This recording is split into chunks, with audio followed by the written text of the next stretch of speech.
about 15 seconds. So we're good to go now,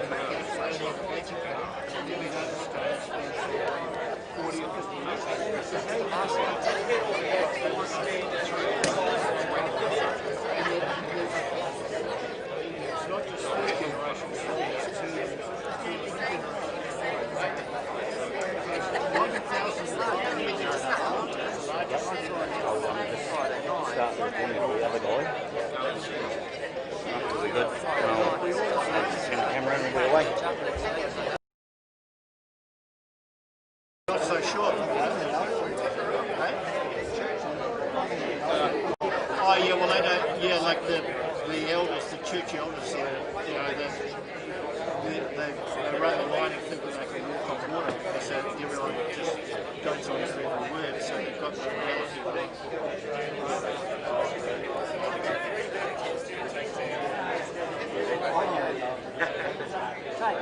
You sure? Well, you're on one. You should be on one. You should have been on one 2 months ago. This is just the biggest joke. You haven't had a case down here for 4.5 months or something. Yeah, I didn't even have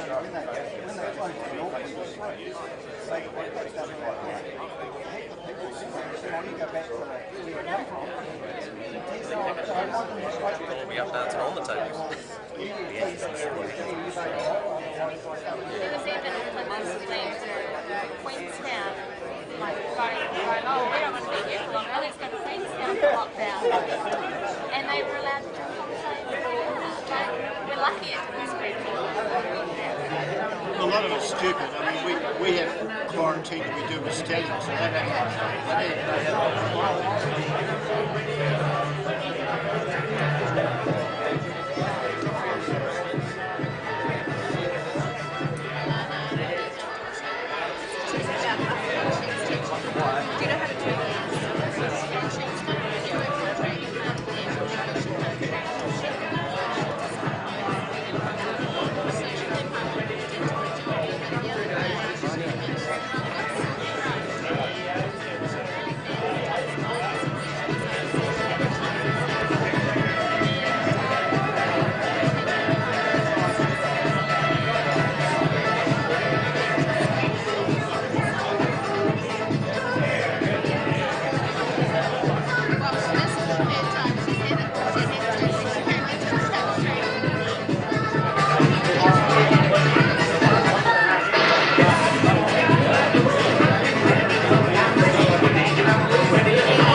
and gentlemen, welcome along to the New Zealand Bloodstock Standardbred 2019-20 Harness Awards. On behalf of New Zealand Bloodstock Standardbred, and haven't they made a huge impact in the couple of years that they have been running, it is a great pleasure to welcome you here tonight. We all know that we're dealing with some pretty weird circumstances through COVID-19, but to be able to have the awards tonight we're certainly very lucky, and we're certainly very grateful to New Zealand Bloodstock Standardbred for supporting tonight. Don't forget about their sales in February, 14-15 Auckland, 16-17 here in Christchurch. All things being equal, that will be, of course. A few things to get through first, and we have an emergency and evacuation plan which I need to read out to you. You'll notice that there has been a couple of shuffling of tables under COVID. We're only allowed 6 to a table, so those that can count, maybe you've got to 7.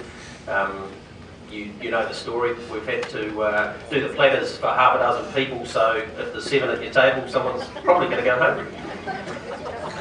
In the event of an earthquake, first thing it says here is you are to remain calm. That's probably a very good start. Do not leave the area. Take cover behind fixed objects. That's not people, so make sure it's something solid. If seated, remain seated. Protect your head and your neck. Face away from the windows, which are behind me, so that's probably easy enough to do as well. And once things have stopped, follow instructions, which are more than likely to come from me. Table service is the way things are going to operate today, so please don't head up to the bar as under COVID-19 that's not suitable. We are live streaming this evening, so there'll be a lot of people tuned in, a lot of people with horses that potentially could win awards, so we welcome all of those people that are tuned in via HRNZ, whether via the website or the Facebook page. A few other things that we've got to go through. The opening awards, the age group, breeder, owner, stallion, broodmare. We won't be having interviews for those tonight, otherwise we'll be here for a very long time. There will be some interviews as the night rolls on, but we make apology, I suppose, for not being able to interview everyone, but it's simply not possible this evening. How the awards are going to be presented, our good friends from New Zealand Bloodstock have a team of people here tonight, so they'll be coming up where the awards are to my right. If you could enter on that same side. If there's a larger group of owners than 2, we only want a couple of people to come up on the stage, and there's none of that shaky handsy thing. So if you could not attempt to shake the sponsor's hand or the person, you can hug it.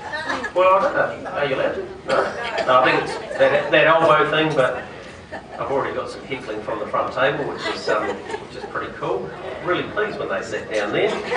In terms of the photography tonight, Emily Morgan's here, and she's to my left. So once the presentation's been made, you can head down to Emily. She'll take the photos. They'll be available for free via the Facebook page at HRNZ, so you'll be able to get them from there. And we just ask that everyone heads down to Emily, and she'll do the best that she can to get your best side.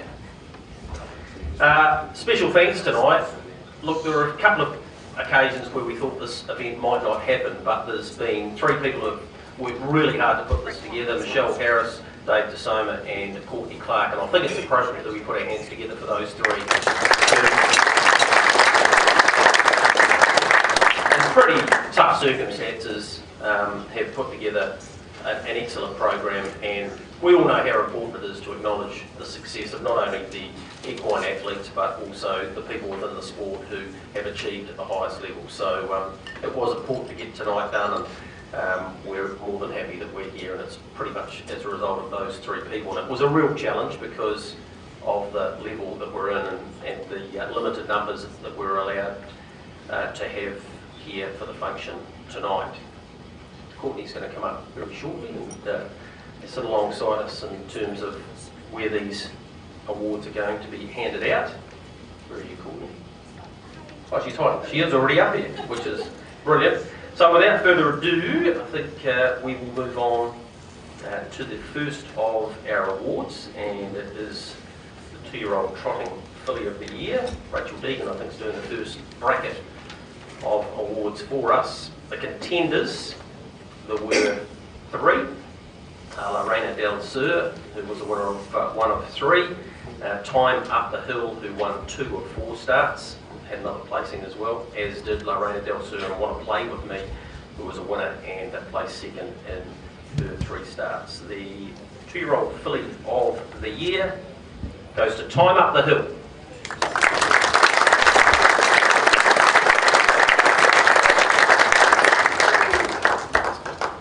Coming forward to accept the Time Up the Hill award, Michael and Pauline Ward, who own, and of course Michael trains Time Up the Hill. So it's been a good family for them, although a challenge breeding wise in recent times, but congratulations to them.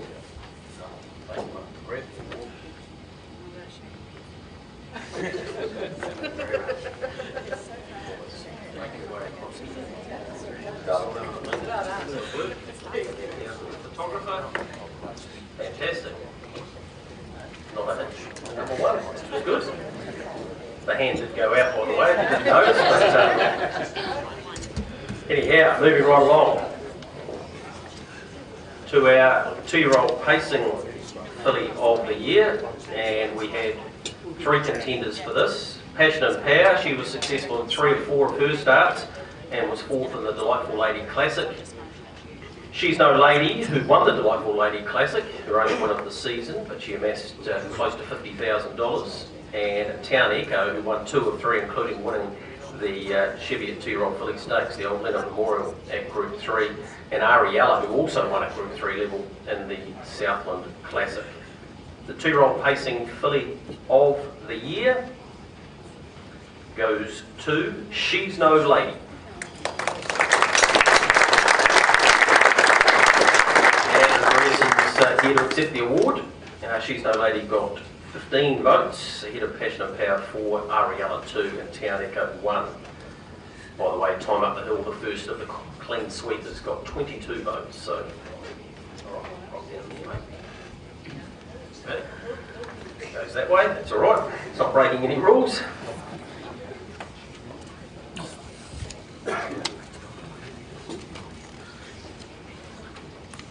On to the third of our awards this evening, and this is the 2-year-old trotting colt or gelding of the year.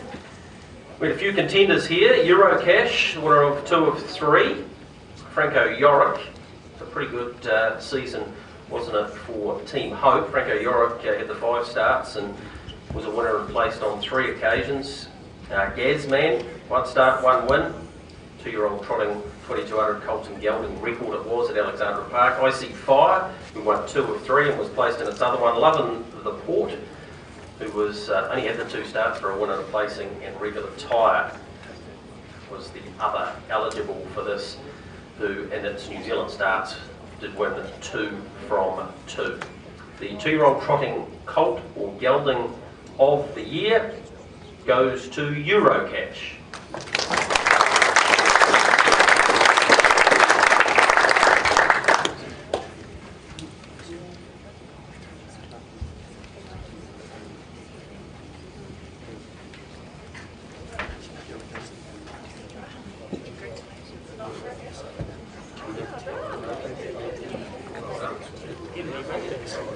Haven't got a best dress tonight, but we know who would have won that.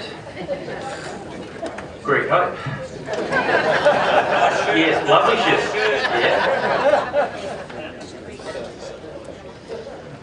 Yeah. Voting wise, 11 for Eurocash, 8 for Regular Tire, and Franco Yorick got 3. So it was a good battle there for the 2-year-old trotting colt or gelding of the year. The next one, there wasn't such a battle. It is the 2-year-old pacing colt or gelding of the year, and it goes, I'll get to those who are eligible first. First Class, who had the 6 starts for a couple of wins, couple of placings, of course won the Kindergarten Stakes. It's All About Faith, who had the 4 starts for 2 wins, and Krug, who had the 7 starts for 5 wins and a placing, and won the only Group 1 of the season, which was the Cardigan Bay Stakes, the Young Guns final, and of course was the winner of the Sapling Stakes. The 2-year-old champion for season 2019-20 is Krug.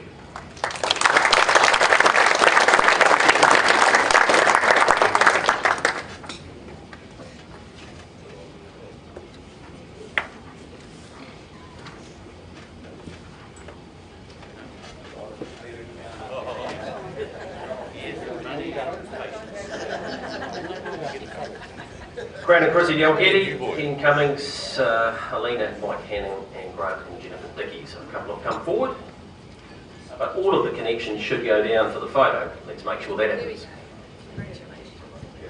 Yep, it is.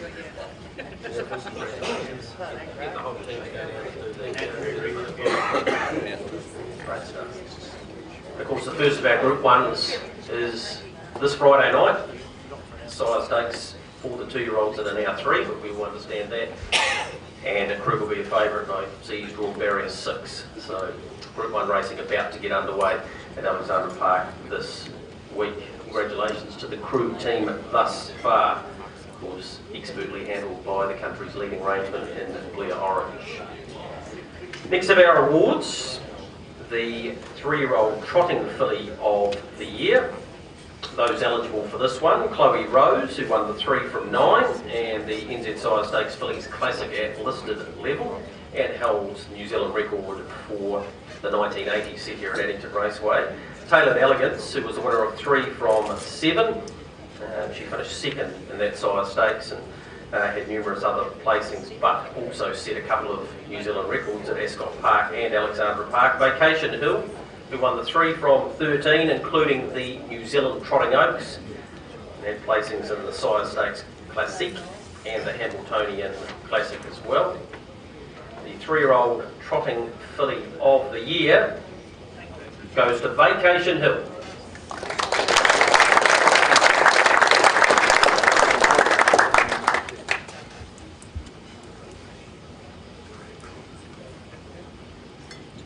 Voting wise, 19 for Vacation Hill and 3 for Tailored Elegance. James is here, so well done to you.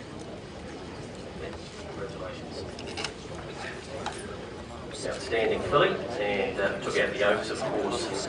I know we were robbed of so many of our big races, but she certainly looked on her way to dominating that one.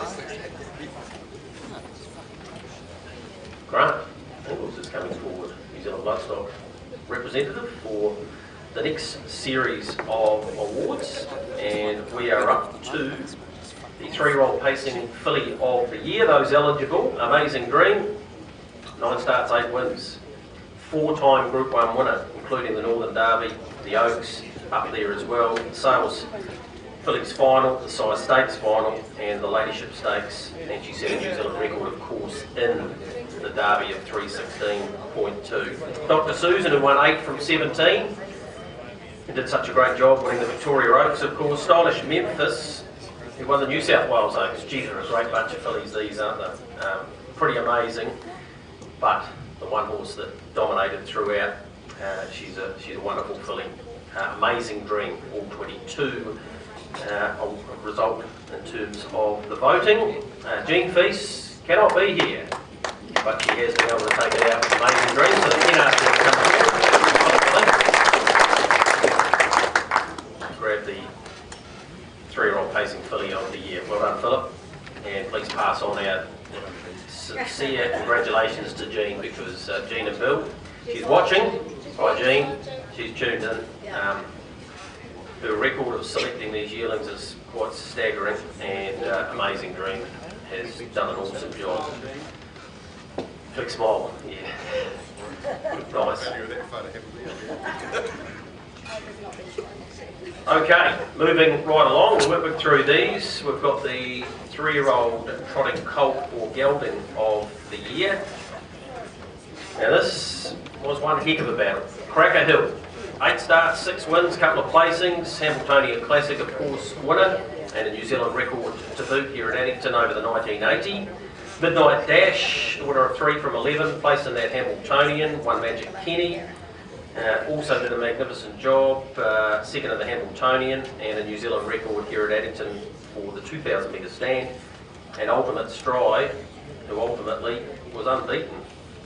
So a terrific battle in the 3-year-old trotting colt or gelding. So much so, we have the first of our ties this evening. So a joint result here between Ultimate Stride and Cracker Hill.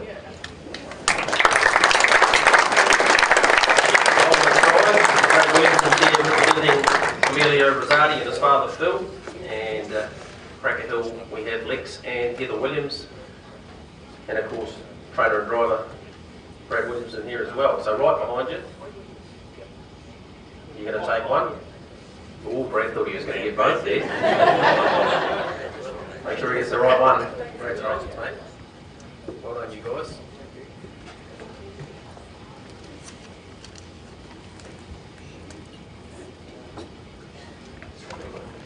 So that's the 3-year-old trotting section, and as 4-year-olds, haven't we got some contests coming up, not only by those horses, but a few others that are putting their hands up as well, the likes of Muscle Mountain and a couple of others. Right, 3-year-old pacing, Colton Gelding is our next, and again, a really good battle amongst these horses. Copy that.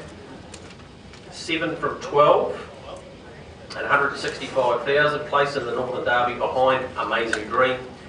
Was the winner of the Flying Stakes out here prior to us not running the Derby. The Elsu Classic winner and the Northern 3-year-old Stakes winner, and of course was second here in the Group 1 final of the Sire Stakes. Flying Even Better, the ultra consistent Flying Even Better, who won the 2 races, was second in that Northern 3-year-old Stakes and placed in the Yearling Sales Open Final and the Northern Derby. One Change, who won 3 from 9, the Sales Series winner and the Sire Stakes winner here at Addington Raceway.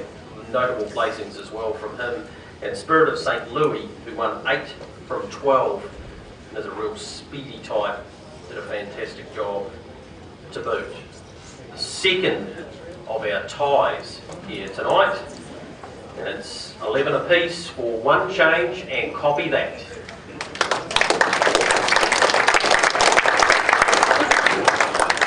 Representing One Change, Trevor Casey. Oh, okay. And the other one's being represented by Trevor, which is Copy That, because Megan Move are the same. They're in Victoria, and I'll be watching, I'm pretty sure, so congratulations to them. Well done, guys. Oh, you had a bet who would win. Okay, who won? That's a draw. Nobody won. Congratulations to outstanding 3-year-olds, so awesome to have them both competing. So many of our biggest races, and there wasn't much between them and 4. Next up, we have the 4-year-old trotting mare of the year. Those eligible, Liberty Stride, who won the 4 from 10, couple here, couple in Australia. The 3-year-old Breeders' Crown, of course. Fatty Hill, who won the 3 from 13, Molly Bones, who only missed a placing on 1 occasion out of half a dozen runs. Overzealous, who won 3 from 26 and was placed at Group 3 level. And She Reigns, who won the 3 from 16. Did a terrific job out of the Rogerson barn. The 4-year-old trotting mare of the year goes to the horse they call Panda, Overzealous.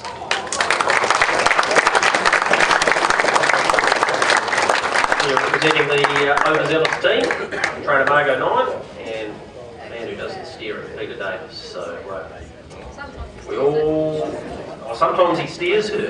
There's the first give of the night. Or sometimes she takes control. Is that what you mean, okay?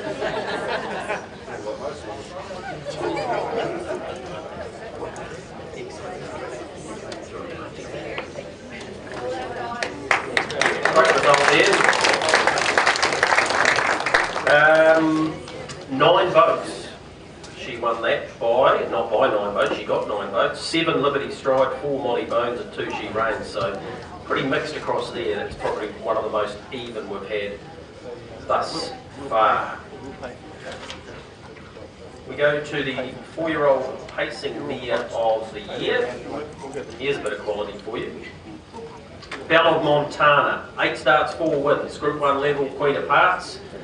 Won the Ladyship Cup in Australia, of course, and the Northern Breeders' Stakes at Group 3 level. Princess Tiffany, winner of 3 from 10. She won the Premier Mares out here at Group 2 level, and the Robin Dundee Stakes at Menangle. And Wainui Creek, who won the New Zealand Standardbred Breeders' Stakes out here and had notable placings as well, including a placing in the Queen of Hearts. Good battle. but the Mare of the Year for the 4-year-olds in the pacing category is Belle of Montana.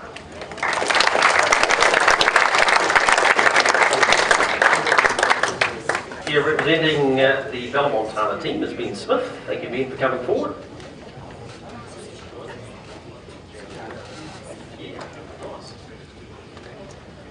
Yeah, 21 votes for Belle of Montana, and Wainui Creek has got the other. On to the 4-year-old trotting entire or gelding of the year. Right, still up here. That's good. Got that. Ready to go for this one. Those eligible: One Apollo, who was the winner of 4 of 8 and won the 4-year-old trotting championship brilliantly out here. Oscar Bonavina, who won the 8 from 12. Cambridge Trotting Flying Stakes at Group 3 level, Group 2 Trotting Flying Mile, Canterbury Park Cup out here, and was placed in the National Trot and set a New Zealand record at Ashburton, breaking 3 minutes, the 2400, and Resonate, who won the 3 from 17 and close to $50,000. The winner of the 4-year-old trotting entire or gelding of the year goes to Oscar Bonavina. Representing the owners and trainers is Tim Williams on behalf of Mark Ford and Natalie Rasmussen. 22 votes, so clean sweep there for Oscar.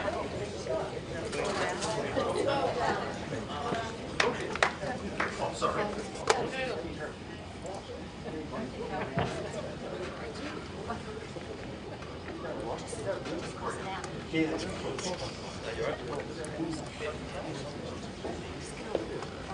On to the 4-year-old pacing entire gelding of the year, and those eligible for this include another masterpiece, the winner of 4 from 15. Done such a great job winning the Superstars Championship, the Summer Pacing Cup, and numerous Group 1 placings. Self Assured, who won the 5 from 10, Group 1 Auckland Cup, of course, and did it in such great style, and he won the Hondo Grattan as well at Menangle.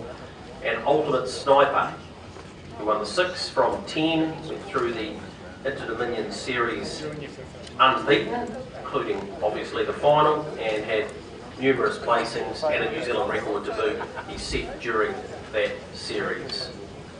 The 4-year-old pacing entire or gelding of the year, we have another clean sweep here, and it goes to Ultimate Sniper.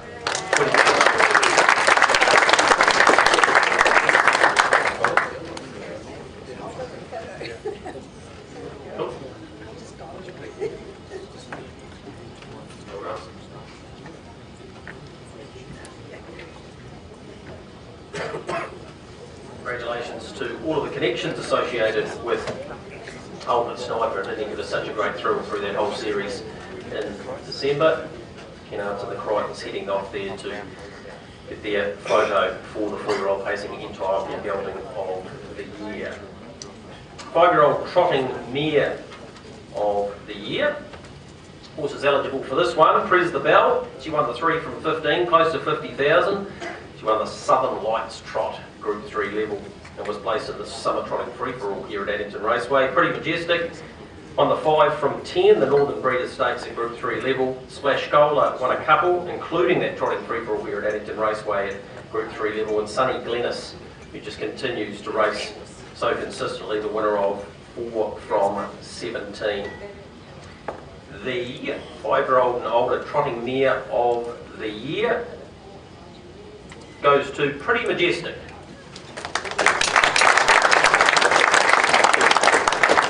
Representing the Pretty Majestic team is John Dunn. Thanks for coming forward, John. 16 votes. Prez the Bell got 4, and Splash Cola got a couple in that section.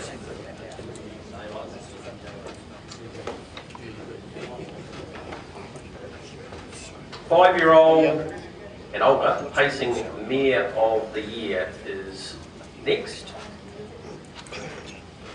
Turns over his page. He's gone too far. No, he hasn't. Those eligible. Better's Heart. Didn't she do a job? Won a couple of races, most notably, of course, the Ladyship Mile where she broke 150 at Menangle, but placed in both the Queen of Hearts, the Group 1 level, Premier Mares Championship and the Northern Breeders. Ivana Flyby, and she won over 200,000 by the way. Ivana Flyby won 4 from 20 and was 4th at the Premier Mares Championship, and Step Up also had a pretty good season, being placed in the Group 1 Standard Breeders. Pretty popular this, in fact it was a clean sweep to boot. The winner of the 5-year-old and older pacing mare of the year is Better's Heart.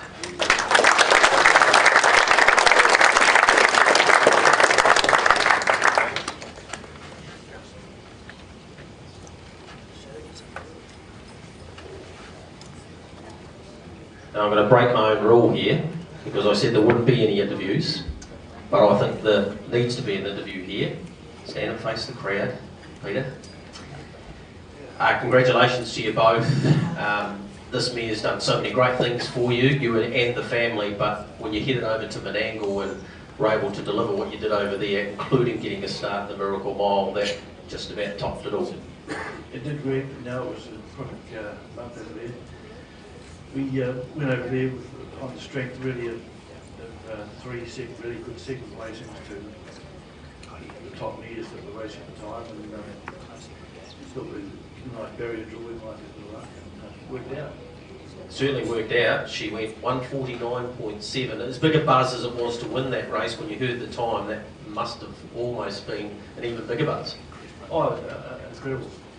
The week before she placed pretty much the same time, just a tad slower, and the race was run to suit her. They went hard early and she did no work and flew down the outside, didn't matter, and got the money, so it was great. You didn't win the Miracle Mile, but just being in it was a win, wasn't it? It was. Well, we sort of had no option but to accept the invitation. It was big honour. We knew it would be tough going, and didn't draw that well. It made it really hard. But no, as you say, it was great for her. And she's in the States now? She is, yeah.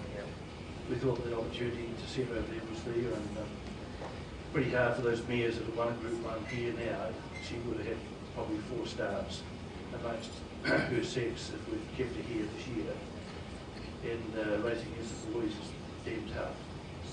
So that we'd have a crack and send her over, and hopefully Dexter might help drive her, and she might pick up a nice leg and put it in running. He's going okay, isn't he? Had an unbelievable run. It's just outstanding. Yep. If you're not aware of it, Dexter's leading money winner at the moment, isn't he, for the States? So yeah, he just continues to we marvel from afar, don't we? Yep, just a thorough professional, and just keep doing the right thing and getting the nice horses, and as we know, his abilities there.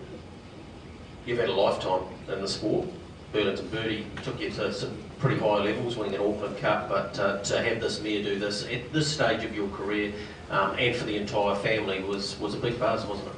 Oh, I absolutely agree. We always had a wee bit of luck with some nice horses, but never had much luck with her, and she's done the job. Her mother went to America.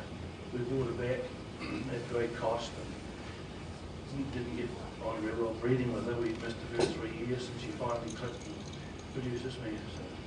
Well, you've had a great run. Hopefully she'll continue that for you. So congratulations on winning this award. I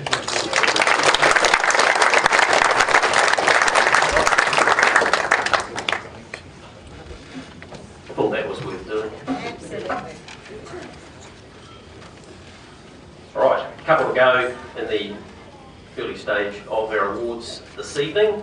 The 5-year-old trotting entire or gelding of the year. Those eligible for this one: Habibi Inter, who dominated in the Dominion, as we know. He had a great season, winning at Kaikoura, winning at Banks Peninsula, and several other placings, close to 200,000 for Habibi Inter. Majestic Man, the ultra consistent Majestic Man, who only missed a placing on a couple of occasions, and he finished second in the national trot, the Inter-Dominion final, as we know. Tough Monarch, who came out here and won the trotting free-for-all on Cup Day, the winner of 6 of 12 of his starts.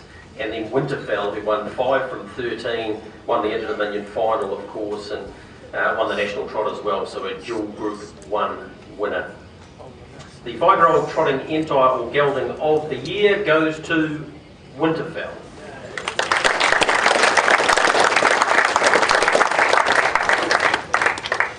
Was bred and raced by Trevor Casey, and 21 votes he got in that section. Habibi Inter grabbed the other.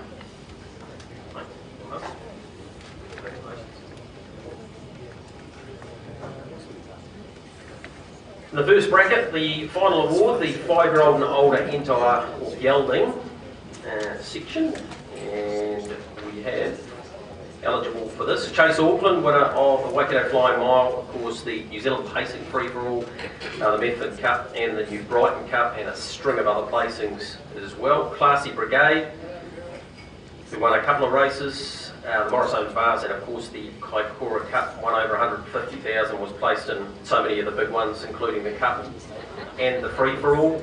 Cruise Bromac, who was successful in the Cup, and was mighty in races like the Inter-Dominion Final and the Pacing Free-for-All, where we know he had an early gallop and won over $500,000, and Spankham, who set things alight early on, Flying Stakes, Canterbury Classic, Hannah Memorial, was placed second in the Cup, of course, behind Cruise Bromac. The 5-year-old and older entire or gelding of the year in the pacing section goes to Cruise Bromac. Congratulations to David Harnesses, and Tim Williams is here representing, I'm pretty sure they're not here because they're in Australia as well. So Tim's come forward for this. 15 votes he got, Chase Auckland got 6, and Spankham picked up the other.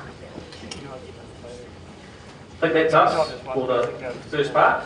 So, I'll get one more.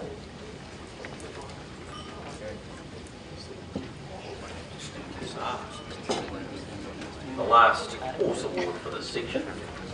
We have one other to present, and Courtney's going to present that for us.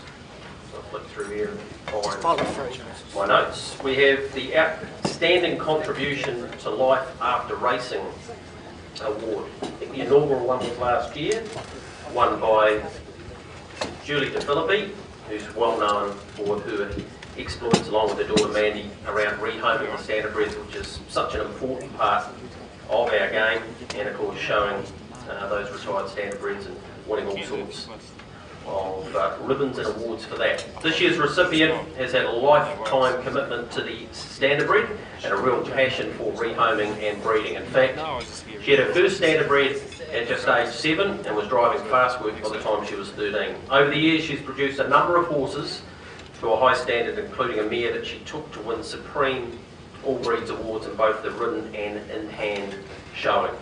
Fascinated by breeding, she set out on her own path with a real interest in particular around the idea of breeding a skewbald or piebald multi-coloured standardbred. She's a successful breeder. The best of those has been Natives Lasting Love, who's managed to win 7 races, and her unrelenting pursuit of convincing people that the standardbred is the only breed and that they are capable of anything has led her to receive this year's award.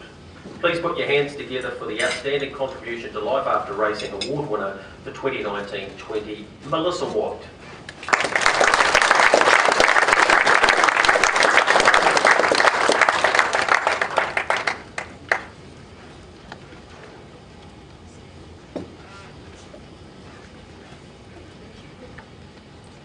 Congratulations, Melissa. That's what a resume I had to go through and learn a whole lot about you.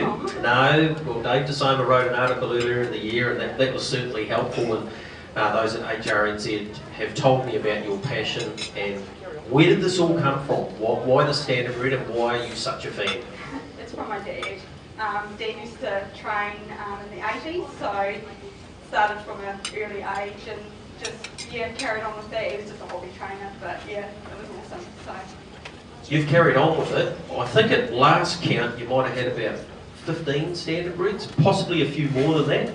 Now 16. Now 16. That means you've had a foal? Or no, you've got another one. Six foals coming.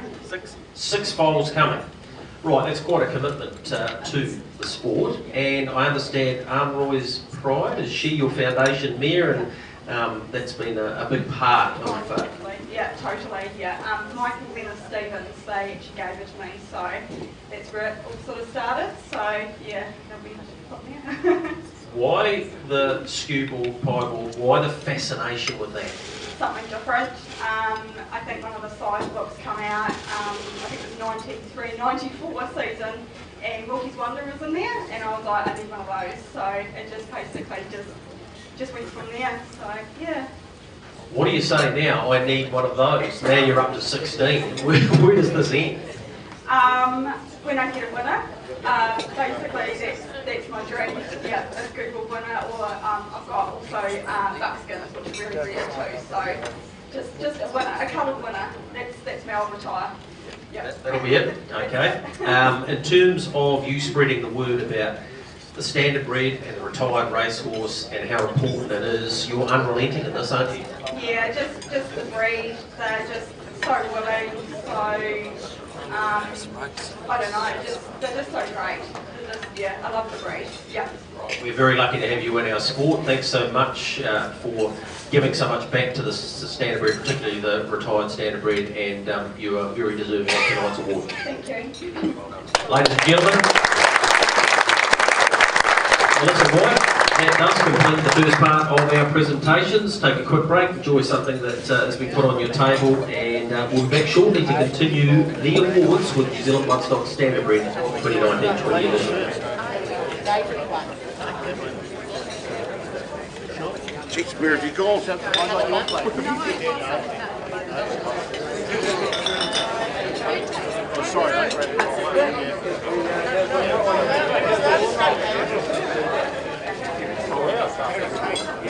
Yeah.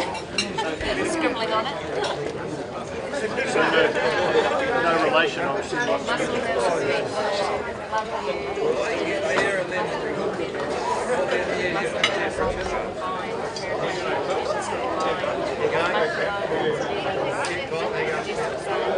And the noisy one in the office.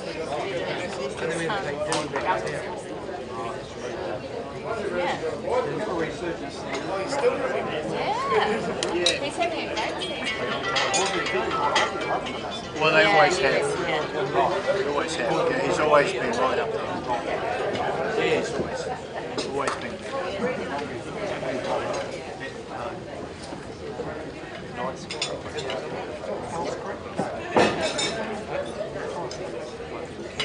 I'll tell you a funny story with him. We don't know what it is, the difference between Australia, New Zealand and American Ideal, but 1 year American Ideal had the best 2-year-old colt in New South Wales, best colt in Victoria, second best in Western Australia, and on and on it went. In New Zealand, 3 weeks before the 1st of August, he had his first 2-year-old winner. So why we don't know. We don't understand why he does so well in Australia compared to us. Some people tell me that it's because they use galloping pacemakers when they're training, and he likes that. I don't think it's that. I just don't know.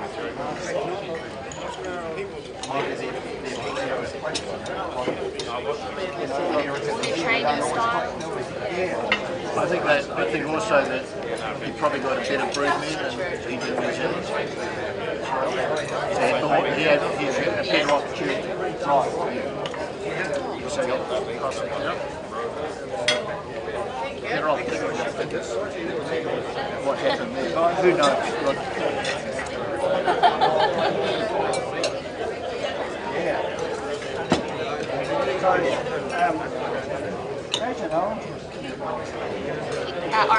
Orange Angel. Yeah. Yep. Democrat Party. Democrat Party was a pretty handy man. Oh yeah. Yeah, he just had a lot of self-censorship. Oh, right. Yeah, or actually would have been. Yeah, I reckon. Hopefully they've got them on again. She beat the boys when she was right. We're up to the Big man. Yeah, no, she was.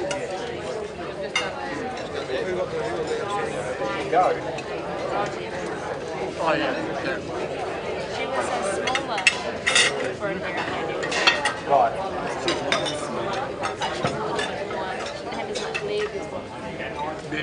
big solid bone. But yes, He's a big strong, man. but Yeah, strong. Yeah, in the flesh.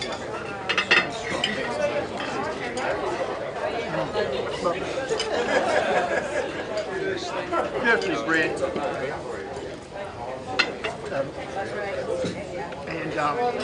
American Ideal himself is beautifully bred. He's always in the top 10 in American every single year. He never misses out.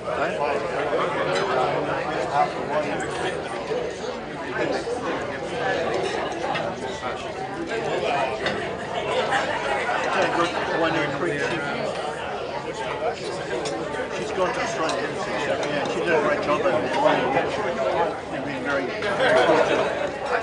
Well, actually, Barry did a really good job with her while she came up to Auckland. She just grew a leg as well. No disrespect to her performance down here, but yeah, he did well with her.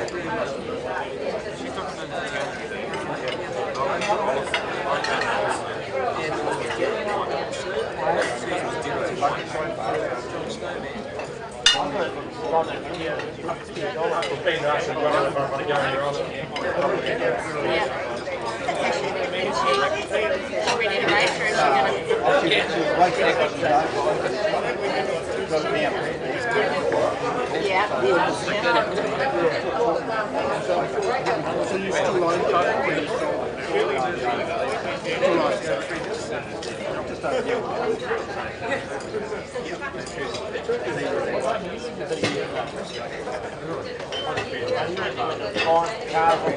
Nice brew man.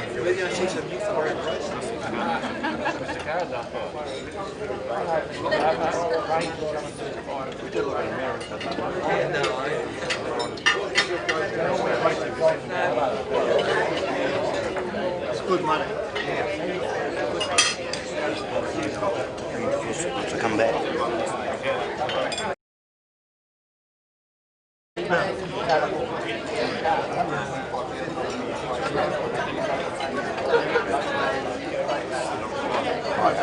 I'll try on.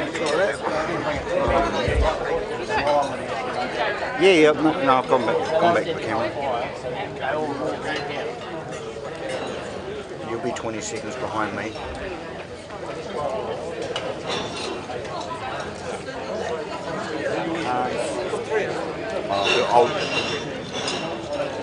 I'll just put the whole computer and muck around.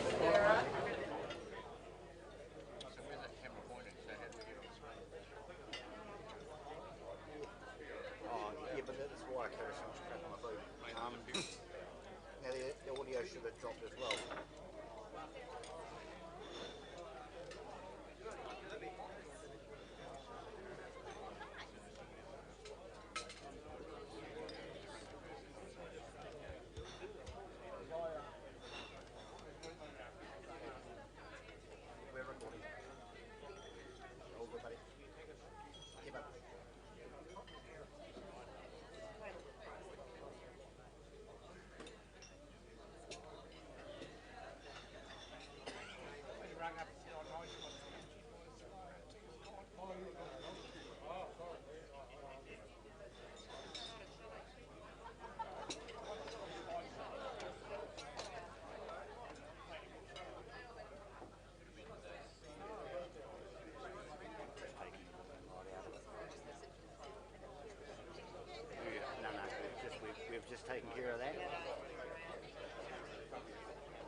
sales, 14, 15, 16, 17 of February, and of course in Auckland at Karaka and here at Canterbury Agricultural Park.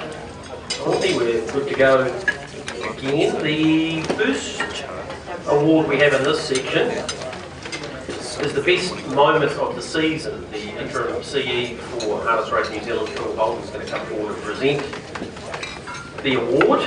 And the winner of this I will be having further chat to. Thank you, Phil. Those eligible, and most of these were voted on, that one was voted on the website, I'm pretty sure, was it? People's Choice it was. And the other awards that we have in this section, many of them were by the subcommittee of industry leaders who decided on those. But this was your vote. Those that were eligible, Blair Orange's Cup Week, you remember he won Christchurch Casino New Zealand Cup and of course the Dominion. He also had an entry for his 2000th win. Darren Keith's 2 Cup Day winners out here. Ricky May's return to racing. Sarah O'Reilly winning the Australasian Young Drivers Championship. And the Baggeries with Better's Heart taking out the ladyship in that incredible time. The best moment of the season, voted by you people out there, many of them watching via Facebook tonight and HRNZ, goes to the return of one RT mate.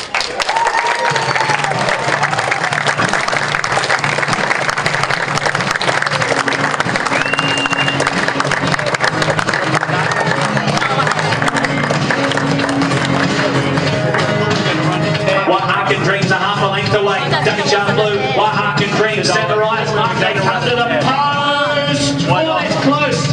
He might have got there, Ricky, on Waihakan Dream, the inside horse.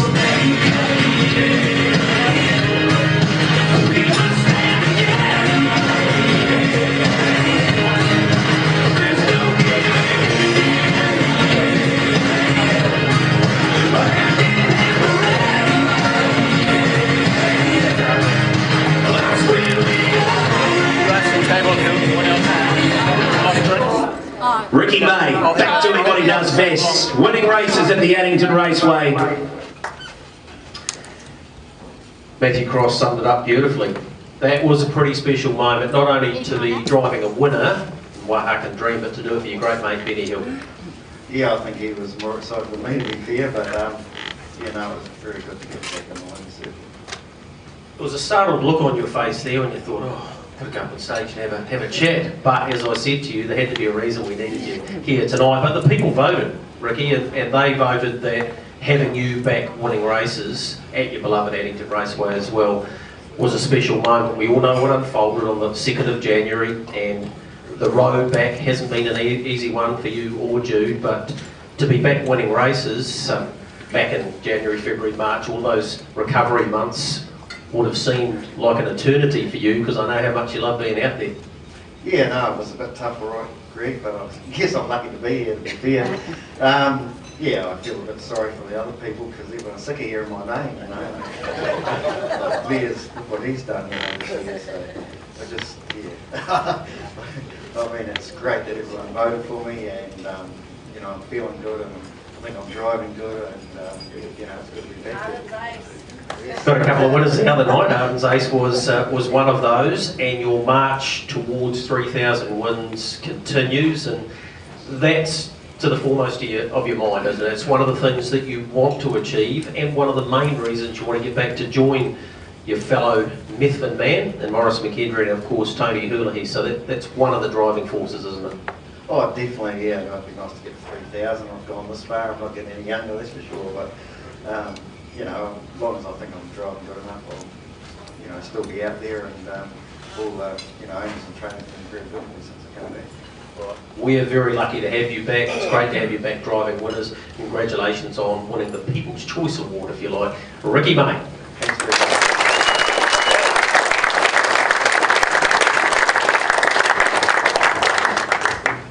Yeah, pretty special, isn't it? 2,955, I think he's on, so it won't be too long. Over $32 million in stakes, if you didn't know, Jude. He's counted every cent of that.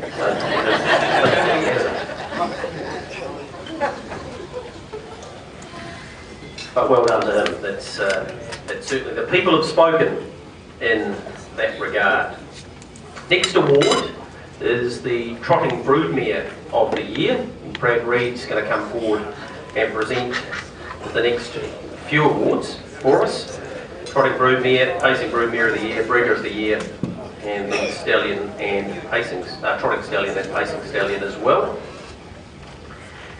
Those eligible for the Trotting Broodmare of the Year, Unibromac, now's the moment, and 10 to 1.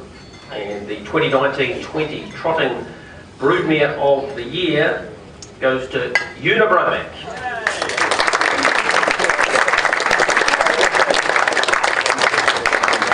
Trevor Casey is representing Donna Williamson, but it's probably appropriate given that Trevor bred all of the winners thus far out of Unibromac.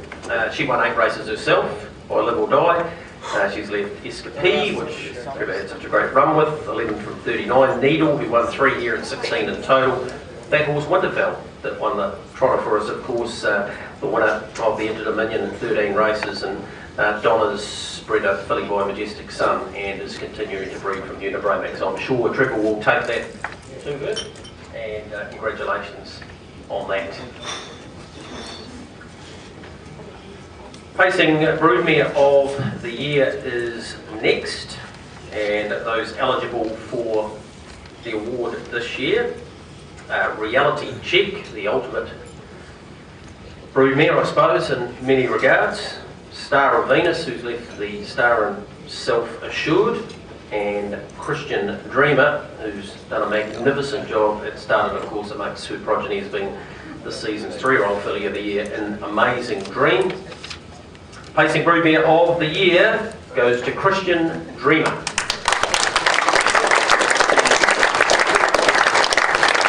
4 foals to race, Chase the Dream. She won nearly $500,000, broke 150 as well, and was in that epic battle with Lazarus here in the Sire Stakes. Catch the Dream, Dream Major, and now Amazing Dream. So well done to the Debris.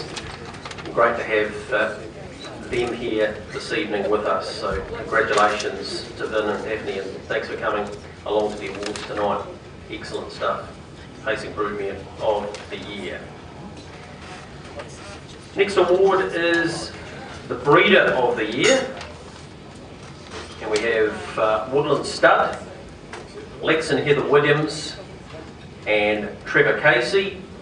And the Breeder of the Year for 2019-20 goes to Trevor Casey. We've already talked about Winterfell. Getting a pathway up here, Trevor. A number of times you've been up for yourself and on behalf of others. Spirit of St. Louis, Dracaris, who won again on Saturday night. Want to play with me, Lorena Del Sur. Yeah, he's had a great season. And there's a few Sky Majors out there too. So, yeah, congratulations to you, Trevor. The Breeder of the Year for 2019-20.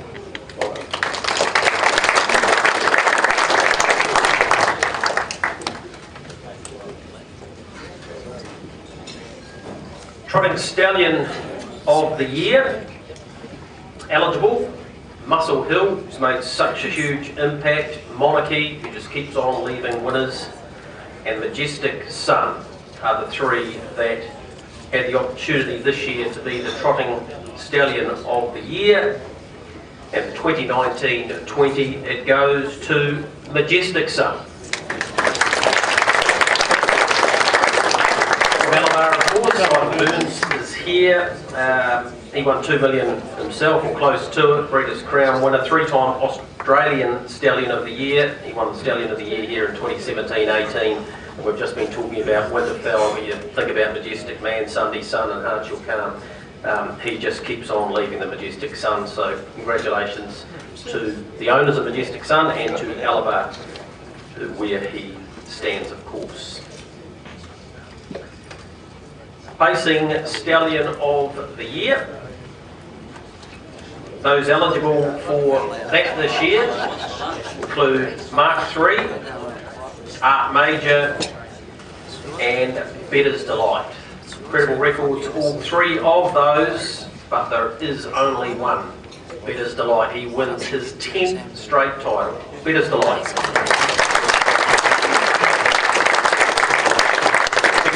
Like Amazing Dream, One Change, Stylish, Memphis, Alpha Shield, Ultimate Sniper, Chicago Bull keeps on doing what he does. Classic Brigade proving how good he was again the other night. So congratulations to the Woodlands team, to Andrew and those associated with Woodlands. Another massive result for you.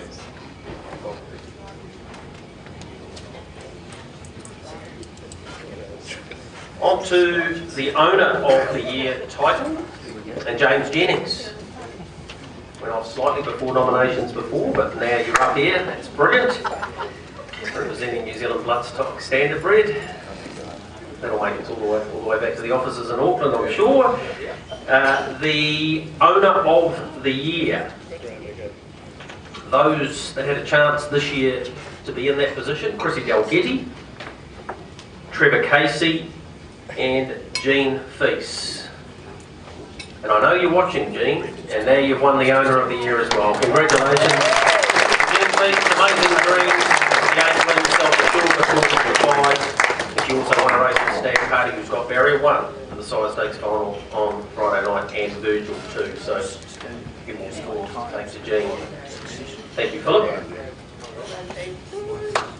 Another great result for her. Huge supporter of our game here, and she just keeps on winning. Next up, he's not here, is he? Is the Crookshank leading UDR driver. This guy was in his first season of driving. He's junior driver, UDR junior driver of 2019-20. His first season of driving, he got to the 30 drives, had 5 winners for many different trainers. And the winner who couldn't be here this evening, I'm sure you'll still put your hands together. Congratulations to Zev Meredith.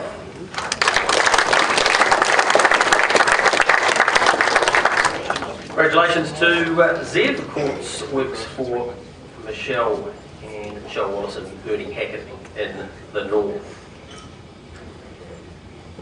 The leading junior driver is our next award. What a battle that was this year. The juniors went to war over what seemed like an elongated period, because there were several leaders throughout pre-COVID and post, but there was only one winner, and he got there by the barest of margins, but it was John Morrison.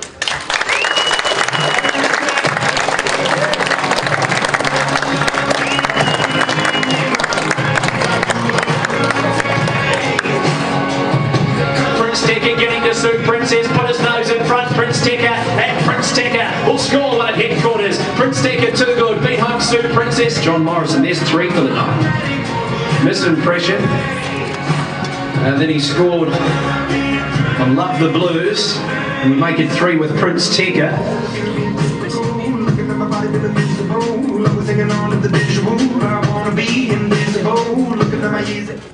Congratulations, John. Back-to-back titles for you, but what a battle it was this year. Yeah, it was a good old battle this year. It was actually really good, really competitive, and yeah, I was just pretty lucky in the end to get some nice drives right at the last bit, but no, it was a good battle with a great bunch of juniors. You got there ahead of Dylan Ferguson, who feels like he's been a junior driver for the last 10 years. I think it's been for the last 6. Only a couple ahead of him. Ben Hope was right in the fight. Sheree Tomlinson. It really has been a wonderful season for all of those drives, and any one of them could have won it. Yeah, dead right. They were all driving really well, and you know they had good stock as well. And yeah, sort of Dylan was probably it's just the 1 meeting a week got him probably up there when compared to 3 down here. So yeah, but he done really well to get the winners he did, and yeah, to only be 2 behind was a great effort for being up there. Special wins for you. I know there's one that stands out, and it was here at Addington Raceway at the back end of the season, winning the Darren De Philippi aboard Sod's Law. I know that was pretty special, wasn't it? It definitely was. It was the highlight of my career. I think I've driven in it every year since I started, and either buggered it up myself or yeah, it wasn't good enough. But yeah, it was good to get that one under my belt anyway. You're a busy man. You've got a licence to train there as well, and I know that's part of the plan, and you work out of the Malcolm Shin barn. I'm sure you get well educated there on life as well as with the horses. Yeah, well, you soon get told what you're doing wrong anyway, but no, he's really good, Shinny, and he's looked after me when I first started driving. And, yeah, he's good enough to let me train at his place and everything, so yeah, there's a few good stories around there anyway, we know that much, Greg. 5 winners you had amongst your total, did you get to about 35 at the end, so he was a huge contributor, but a whole lot of other people have helped you out as well. I'm sure you want to thank some of them. Yeah, I had a great bunch of supporters, really. Got some great trainers that just, put me on, and I get a few drives every time I go down to the cargo and things. And yeah, I've got a good support group anyway of people that are willing to put me on their horses, and I'm very grateful because I just get the reins for 10-15 minutes and they have to do all the work at home. So yeah, without them I wouldn't be here. Being a trainer now yourself, I think you've had a handful of wins, that would give you a greater insight into some of the work that has to go in behind it. I know you've worked in stables, but there's bigger challenges there, isn't it? Yeah, dead right. Yeah, it's not easy, and you just got to keep whacking away. And yeah, it's just the stock's the main thing. If you haven't got them, you can't do much. But yeah, I've been very lucky with some of the owners I've had support me and send me horses and things like that. And yeah, no, I've got some good owners there that are helping out. So hopefully we can get a bit more for them. Yeah, well, you've got to have some ability sitting in the bike, and you've certainly got that as well. So congratulations to you again. Very good. Thank you very much, Greg.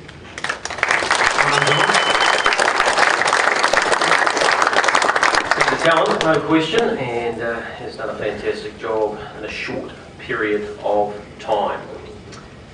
It's the junior champion, the leading driver for the season. Well, he's done it again for the 3rd straight premiership win for him. Our season 2019-20 champion driver is once again Blair Orange.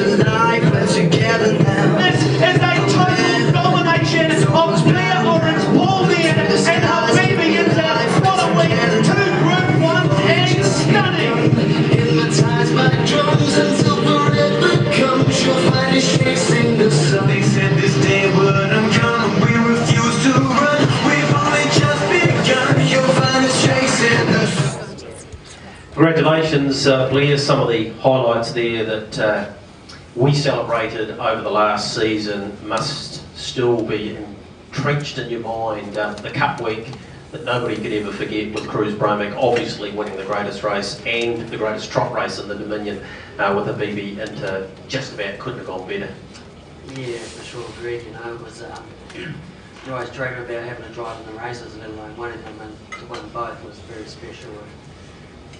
You always look up to your peers and Ricky May that's got his award earlier, and you think, geez, that's the guy I want to be, and to actually live that moment and do what those guys have done was very, very special. The march towards 300, I know you probably wouldn't want to think of it like that, but if COVID had come along, I think you got to 219 wins, which is one more than you had the previous season, still shy of your 232, but if that hadn't have come along, given the way you were driving 6 or 7 winners a season, 300 might have been on. No, dream in Jersey. At least I was getting pissed off enough, wasn't weigh that much anyway, so no, I don't think so. But yeah, we might have got close to the record, Greg, but like 300, no way. Maybe 250 then. I might be getting a little bit ahead of myself, but you were certainly trekking towards breaking the record, and that, I guess, at the start of the season, is it something that you think, right, I want to drive this number of winners, or it's not really like that? No, not at all, mate. It's just about, you've got a job to do, and there's never a goal or a number. So, but as time does progress closer to that end of the season, when you think, yes, maybe, you do knuckle down and think about it, but it's never the start of the season goal at all. It's just about doing the best you can, and by the owners and the trainers, and yeah, never a record ends one way. The other Group 1 winner you had for the season was in the Young Guns final with Krug. He gets another chance this week on Friday night to grab another Group 1 as a 2-year-old, even though he's 3. He's pretty exciting, isn't he? Yeah, it's pretty good horse actually, mate. You know, I've probably driven the ears off him a couple of times and he's still got home, and there just seems to be no bottom to him. But you know, this week he looks a good chance again, and the boys are happy with him up north. So yeah, it's always exciting to get on those good ones and make those fast ones, and yeah, that's what the job's about, getting on those nice horses. Oh, you've got yourself another nice horse to drive in the Cup this year, all things being equal. With Copy That gets down here in one piece, and I'm sure Ray Green will be taking care of that. He's exciting, and for you to get off the Cup winner last year to be able to drive him, I think that's a fair reflection of where you are, Rod.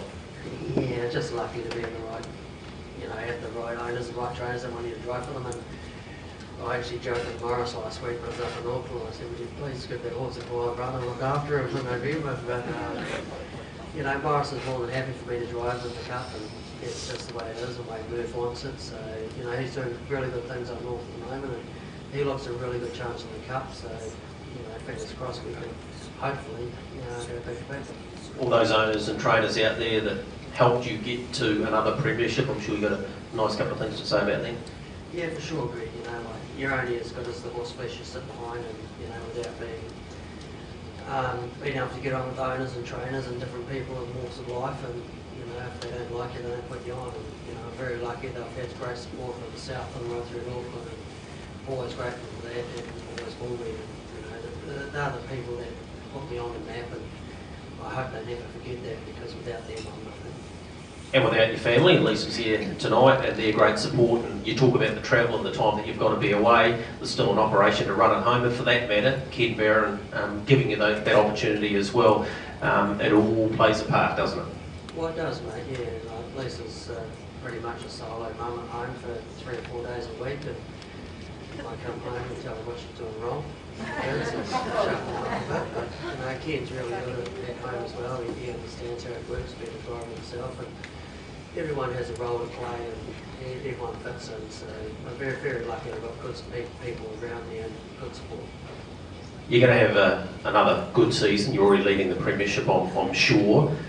You're a wee way off your good mate Dexter Dunn's 10 straight premierships, but what about the job he's doing overseas as well? I'm sure that he'll pick up some of this footage, and yeah, it makes us all very proud what he's achieving, but he'll equally be as proud of you getting your 3rd premiership. Yeah, I think it just shows as a whole in New Zealand how good Dex is, or what, not was, but to go to America like he has done and just you know, like become the best over there in such a short space of time actually shows people that didn't realise, you know, in New Zealand we have a lot of great drivers, and in America they had great drivers turned up for Dex to go over there and just come out on top again, shows his class. And what we see, we always spoke about Tony Hurley, Maurice McKendry and Anthony Buck, whatnot, but I think Dex has risen above and shown what he can do, and he's just a great athlete and a great competitor, and he'll get striving, and you know, you haven't seen him in him yet, but you know, he's an actual marvel for our industry in New Zealand, and what he's doing in America is unbelievable for me as well. Yeah, well, we're marvelling at what you're doing as well, your 3rd straight premiership. Congratulations.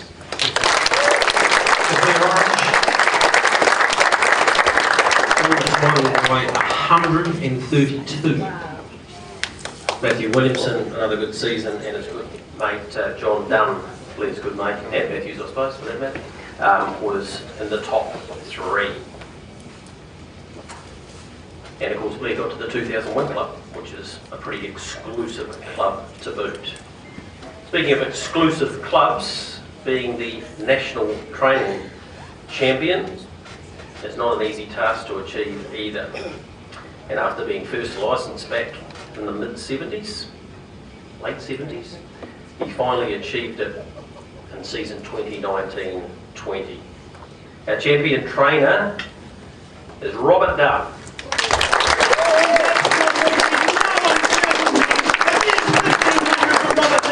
Cue the music, ladies and gentlemen. The master is in town.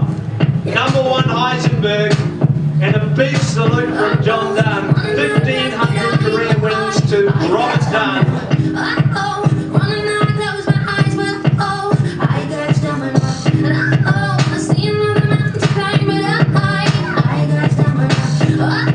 I need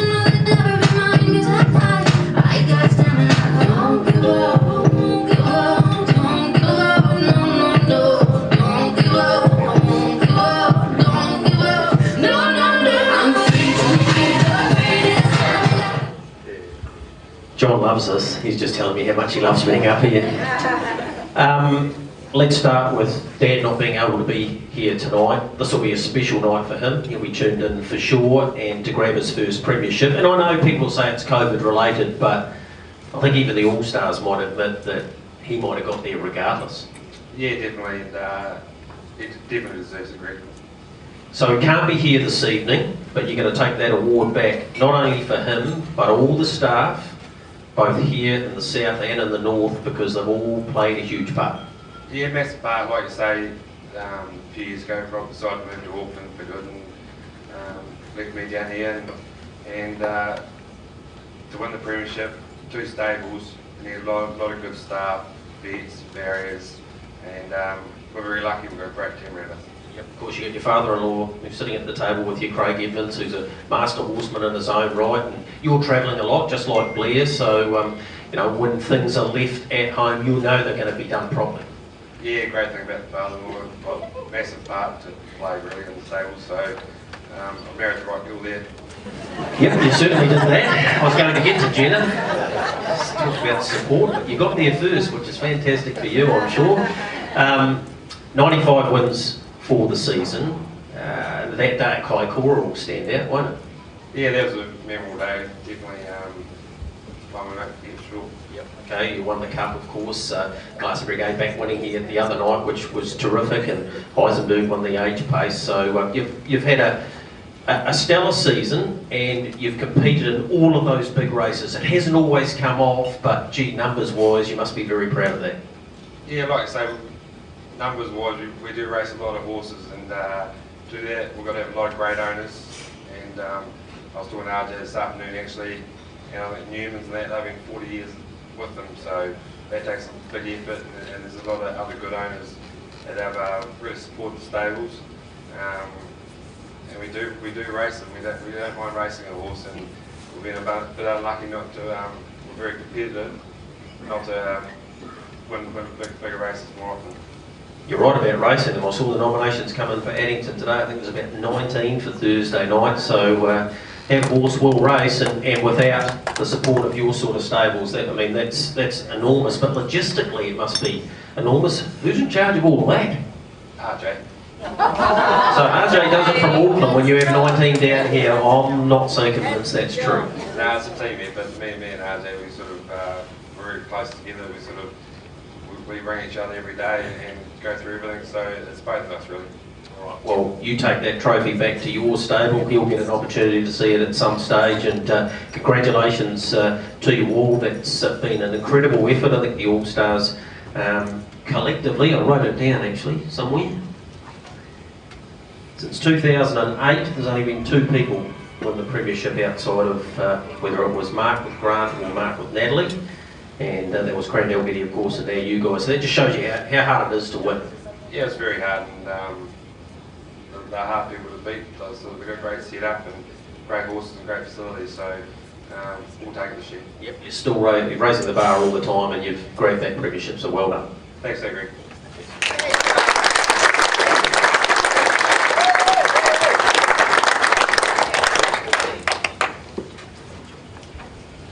Right, we move on to the Trotter of the Year for 2019. Come on, Craig. I'd like you to be part of the photo. You've got a big mention up here, father-in-law of the year and all of that. Needs to get up there for the photo. Next couple of awards. All of those who've won their own section are eligible to win the Trotter of the Year and, of course, the Pacer of the Year. I won't go through them all individually. We'll just narrow it down so that the Trotter of the Year for 2019-20 goes to the dual Group 1 winner, Winterfell.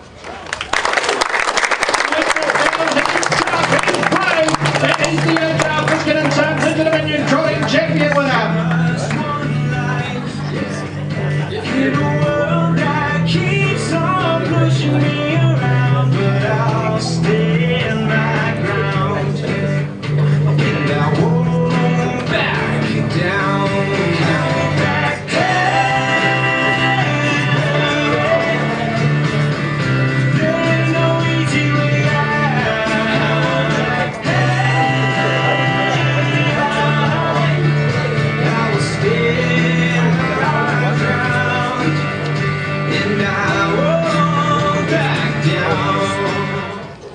Congratulations, Trevor. Kate's abandoned you for this one, but anyway, she's waving out. Pretty special horse and a pretty special season. Definitely. Having freedom as well, really special.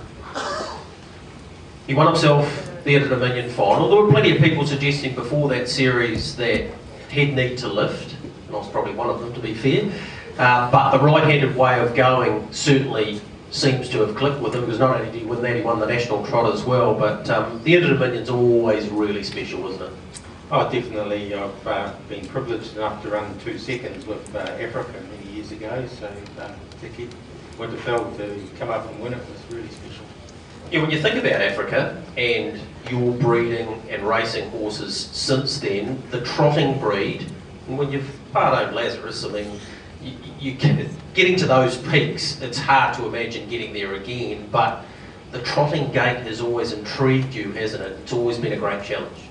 I've got Bruce Negus to thank for that. He got me into the trotters way back. I told him I wanted to buy a nice horse, and he said I knew where there was a nice trotter. That was Africa. So it's got on from there. Unibromac, it was Bruce again.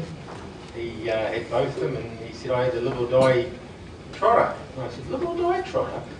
He said, yeah, you better take a share. So I ended up owning the whole horse in the end. And she won about 7 or 8 races, and I read out her stats before with the likes of Needle, who's won so many races, this guy now. It's been an amazing breed now, isn't it? Yeah, only winner out of the family too. Bob to thank for that. Bob Breda. Yeah.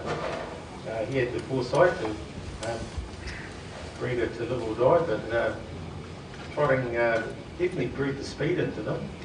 All the ones out of her have produced pacing speed. Yeah. Well, the Sky has been a great money spinner, if you like, particularly in the last season. He's challenging you and the punters out here this way around at the moment, but if anyone can get him right, and let's face it, the All-Stars have done a great job with him, getting him to peak at those key times in December, then he's in the right barn, isn't he? Definitely. Mark's a genius. He came back in the other night and said, I think we're on the right track. So that was encouraging. We'll hopefully get him going left-handed as good as he goes right-handed. We hope that can happen as well. Congratulations, Trevor. Thank you very much. Trevor Casey and the trotting winner for 2019-20. On to the pacer now. And again, all of those age group winners are eligible to take out the Pacer of the Year. And the Pacer of the Year for 2019-20 goes to Ultimate Sniper. Ultimate Sniper, 2.5 minutes on Triple H. Then comes another masterpiece in Mikey Maguire, but there's a win. Ultimate Sniper, he smashed them. I'm better, so much better now. I see the light, touch the light, we're together now.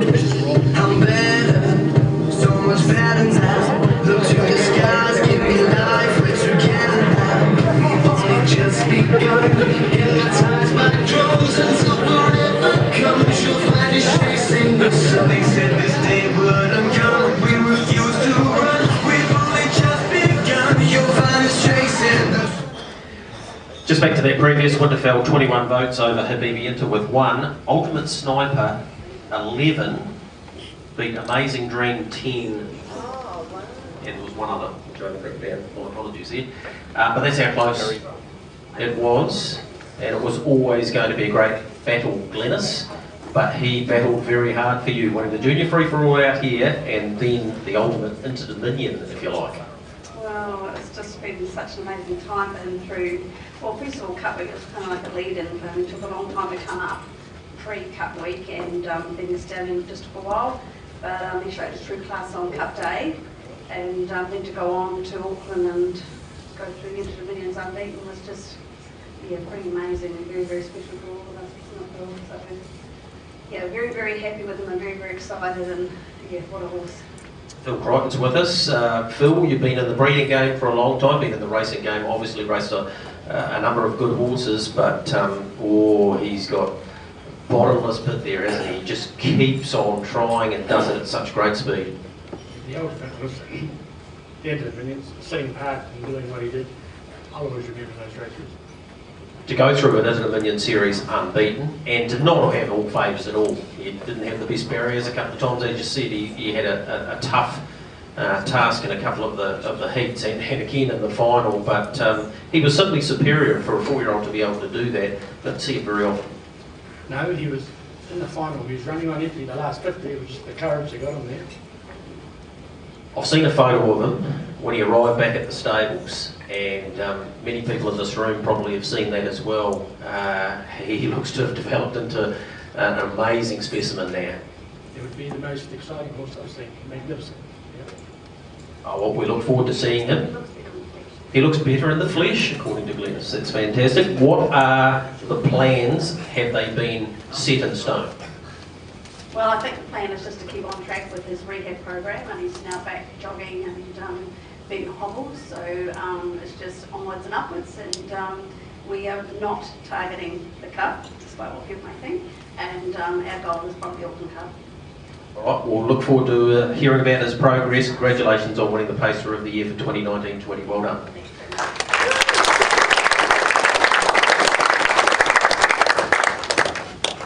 Okay, we've got a couple of things to go. The first of those is a special contribution to harness racing, and Ken Spicer, the chairman of Harness Racing New Zealand, is going to come forward and I guess acknowledge what's happened here tonight thus far, and also tell us who's won that. Yeah, okay, leave you. Thanks, Greg. Just thinking before, it has been a funny old year. I'm feeling quite wind-burnt and sunburnt. I've been out mowing the Mochikarara racetrack this afternoon. So if anyone else is out there looking for a part-time job, our caretaker is no longer with us, so see Cam Bray here, our Vice President, because we desperately need someone to go out there and mow the lawns. It's good to be here. Admittedly, it's not the way we would have wanted it, and I feel sorry for the two girls, Michelle and Courtney and Dave. This event's been on and it's been off, and it's been on again, and now it's been level 1, level 2, so you can imagine the trouble that these girls had to go through to make it work. And I, once again, backing up what Greg said at the start, well done girls, and Dave, it's been a big achievement. The special award tonight goes to a history-making mare, and the name of the mare is Sha Tin. After showing a lot of promise, winning both her public outings and trials and workouts, Sha Tin was sold to Australia to Dean Braun, and he guided her through a successful 3-year-old campaign. She was then on-sold to the USA, where she would become a sensation. In 2018, she was runner-up in the USA Horse of the Year, and after a $1 million season that included a win in the North America Breeders' Crown Final. She improved on 2018 by receiving the ultimate award, being named Horse of the Year, and in doing so becoming the first mare. She was also the first horse bred outside of North America to win the Dan Patch Award. Such was her dominance, she gained 83 votes, with the next horse gaining 42. When Sha Tin won in June this year, the tally went to 36 wins from 45 starts, with her earnings topping $2 million. This is a classic racing story. Sha Tin was unfashionably bred by a hobby breeder at the bottom of the world, and has gone on to be the best pacer in the USA. She's by Tintoon in America, and of a little die mare named Bag Darren. Sha Tin was bred by a motor mechanic, come trainer, come breeder, and an all-round good fella, Grant Crabb from Pilbara. Grant, please come forward.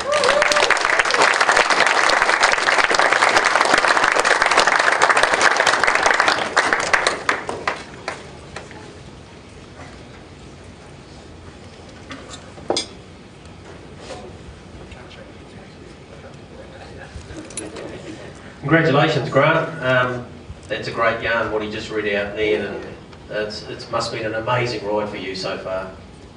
Oh yeah, it's well, it seems back from when Ken and I used to train horses on play against old track and people. Like we just hobby breeders and hobby trainers. We just love what we do. And, I've been in it 50 years now, and that's the reward. Yeah. The breed out of Bagdarren, that was Bruce Francis's Ashmore stud, I think it was. Won her first start of only 3, went about 57. You went to Tintin in America. Where did the inspiration come, or how did that all come about? Well, I've been working at Neville Howe for 2 or 3 years doing foal watch, and Kevin Robertson and I were standing yakking one day about 3 in the afternoon when Tintin America arrived on the back of the truck. It came off and Kevin said, "Look at that skinny bugger, who'd want to breed to him?" And I said, "Yeah, but hey, mate, he was the fastest horse I've ever seen in a straight line." I said, "I'm going to breed to him." I followed a Tar Heel blind stallions, I always have, and he was it, so there's the result. Yeah. And she was it. Tell me, what was she like at the start? Tell me what she was like to break in, and what type of horse was she? Well, I've got a good mate, Gavin Ryder. He gives me a hand. Well, he's retired now. He helps me every day. Great, good boy. And I've broken in heaps of horses over the years, and she wasn't any different to any other. Lovely filly, beautiful face. It could be a bit of yeah, you know, what a filly's like sometimes. Tart. How does that sound? Yeah, that's good. And Gav used to drive her most of the time. She was quick. I took her over to Colin Phillips just before I took her to the workouts, and I said to Colin, I said, "Have a drive with this fella and see what you think." So Ricky Donnelly was driving one, I think Sam Motley was driving another, and Colin hopped on behind old Charlton, and they worked for a mile and a half, and Colin hopped her out at the half and took off, and when they came in, Ricky Donnelly said to me, "Shit," he said, "what's that horse?" And I said, "Oh, she's going to go and qualify in a couple of weeks, she's ready to go to the workout." He said, "Well, she just went past her site when we were tied to the fence, and these both horses are both racehorses." So she had the speed then, but she was a gorgeous filly. Couldn't fault her. You know, she's just gone on. What about winning that US Horse of the Year title, as our man here's just told us? First mare and first horse bred outside of America to win that title. Like it just doesn't happen. Yeah, see, I spoke to Joanne about 2 or 3 days before the race, the big race, which she won, set the world record. And she said, they won Peter and the Lady of Liberty. And I said, "Do you reckon?" And she said, "Yeah." She said, "We reckon you could just about set a world record." And she went out and did it. 46.8, wasn't it? Yeah. 46.4, yeah, well, their time. But, and then she went out and won the Lady of Liberty again for the 3rd time this year. Yeah. So, yeah, no, great effort. What about when this title was announced, this US Horse of the Year? You were working, were you? Is that how the story goes? You were at the shed, mechanicking, as they say. You don't earn money out of horses, so I have to pay bills too, you know. So, yeah, my daughter rang me up. She said, "Oh, Dad," she said, "you know, the girl's done it again." So I went inside and we watched it on the phone. Yeah, pretty special. What about breeding-wise these days? Where are you at? Well, I've never had enough money to go on to the top stallions, and then I've got a Gold Ace Yelling filly, which it's every bit as well. I think she's every bit as good as Charlton was at the same age. I've got a Rock and Roll Dance gelding that as a yearling I worked in the furlong and took under 15 seconds. But then now he's decided to grow and he's just giant. And I've turned him out. She's in foal at Bettor's Delight, due to drop in November, and she's booked at Captain Crunch. So that's where we're at. That I couldn't afford to go to those top stallions just changed, didn't it? Well, it did, because I wasn't going to. Because it's not my nature to spend that sort of money, but the kids all said to me, "Well, hey Dad, you know, you get to the other end." That was nice of them. But they said, you know, you might regret one day when everybody says, "Oh, you know, what would she have been like if she had been set to a good stallion?" So What was wrong with Tintin America though? Yeah, true. Nothing, according to that, and according to the US Horse of the Year. It's been a great ride. I know. I mean, you've been in the game that long that you've been through the highs and lows, but to get to the top of the mountain is just unreal, isn't it? Great effort, yeah. Over the moon, the amount of people that have helped all the way, you know, like, I've got to give accolades to the likes of Gav Ryder. He comes through shitty old wet, cold days, and we're out there working horses just like everybody else out here. And you never expect to breed a horse like Sharpton, but hey, someone's got to win it. Yep. And you have, and now you've won this award as well. Congratulations to you, Grant.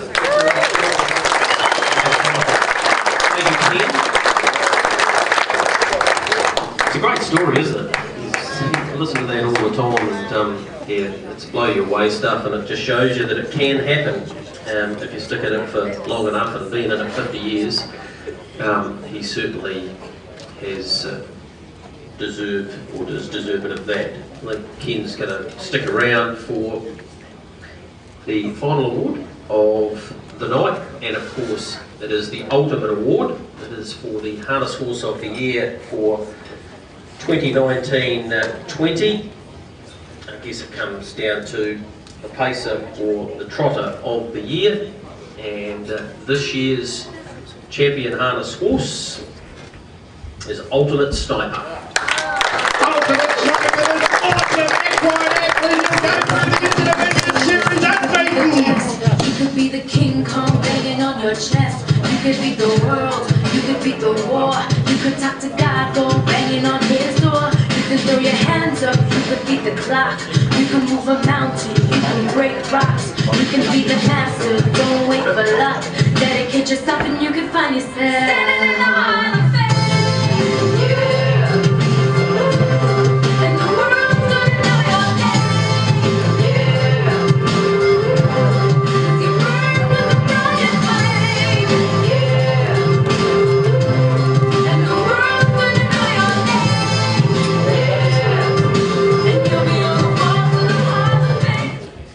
The hug and the kiss there, someone just mentioned, are you in the same bubble? But I think that goes without saying, Phil, doesn't it? I think we are at the moment anyway. Yeah. Congratulations to you and the other connections, and it's the old firm, isn't it, involved in this horse? Yeah, this is our major mark syndicate. We started, this is our first group that Glennis and I really put together.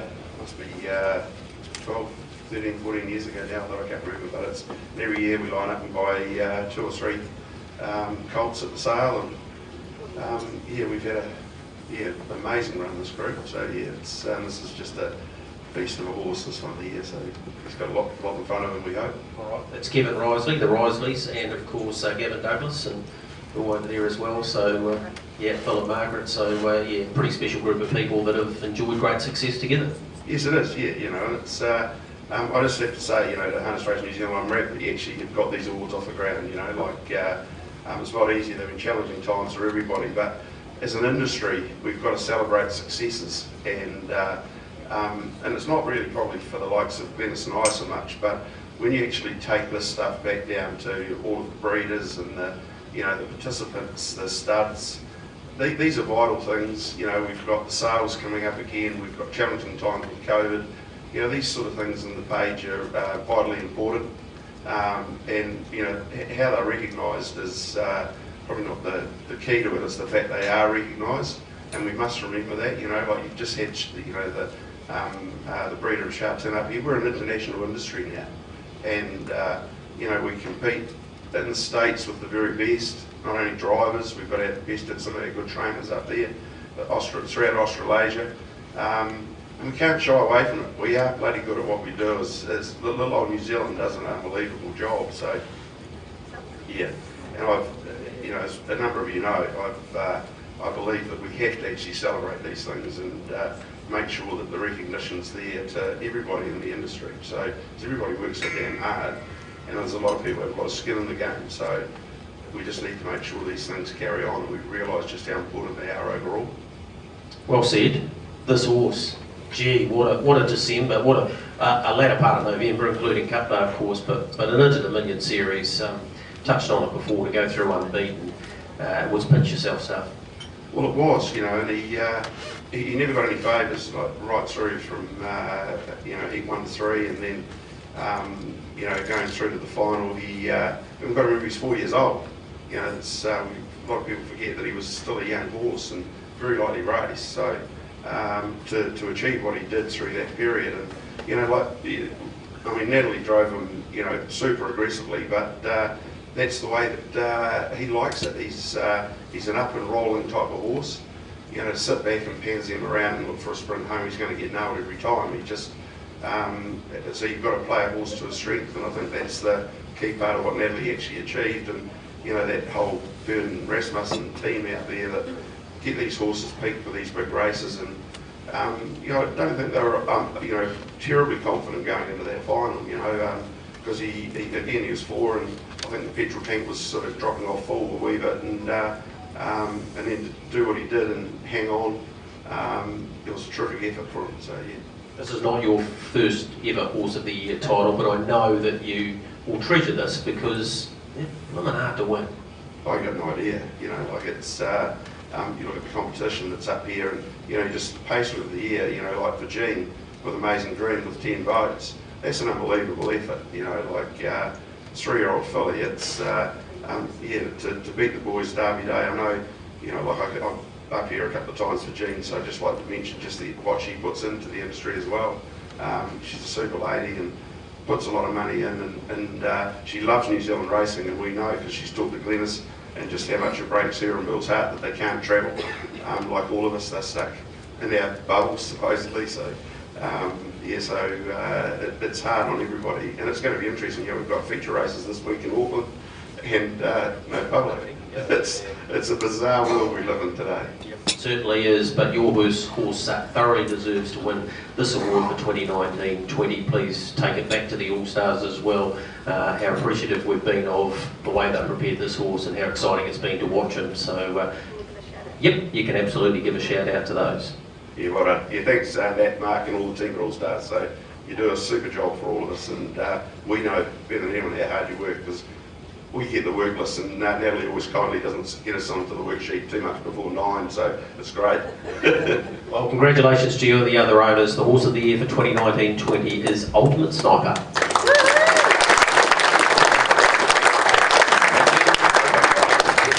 Ladies and gentlemen, that concludes the awards for 2019-20, brought to you by New Zealand Bloodstock Standardbred. A big thank you, James. Please take it back, along with the other team here tonight. Cam, Rachel and Grant. It's been good having you guys up here. To the HRNZ team that I mentioned before that put it together, Michelle, Dave and Courtney, it's been a big effort. Hope you've enjoyed it. The fact that we're able to be here was a big bonus for us all, I'm sure, and I hope you enjoy the rest of your evening. Thanks so much.